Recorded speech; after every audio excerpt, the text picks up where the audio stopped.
దేశాన్ని వెళ్తుందంటే అది కష్టసాధ్యమేమో అనిపిస్తుంది.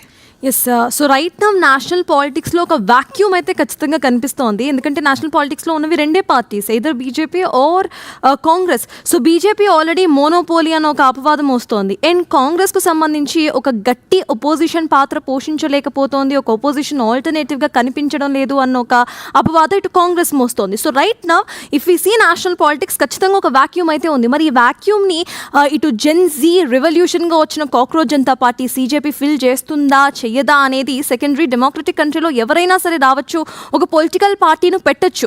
అండ్ జెన్జీకు సంబంధించిన ఏదైతే ఒక పేజ్ ఓపెన్ చేసిందో సీజేపీ అని, ఇమీడియట్గా ఇన్స్టాగ్రామ్ ఫాలోవర్స్ అందరూ కూడా వచ్చేసారు. ఆ తర్వాత ధర్నా చేసినప్పుడు కూడా చాలామంది అక్కడికి వెళ్ళి హాజరయ్యారు. రాహుల్ గాంధీ కానీ, ప్రియాంక గాంధీ కానీ. ఆ తర్వాత పొలిటికల్ ఏదైతే వాళ్ళకు వచ్చిన సపోర్ట్ ఉందో అది ఇన్ ద లాస్ట్ స్టేజెస్లో వాళ్ళకి వచ్చింది, లాఠీ చార్జ్ జరిగిన తర్వాత, అంతకుముందు రాలేదు. సో ప్రతి ఒక్కళ్ళు కూడా ఇటు సీజేపీకు జరిగిన ధర్నా ఏదైతే ఉందో దాన్ని పొలిటిసైజ్ చేసే ప్రయత్నం కూడా చేశారు.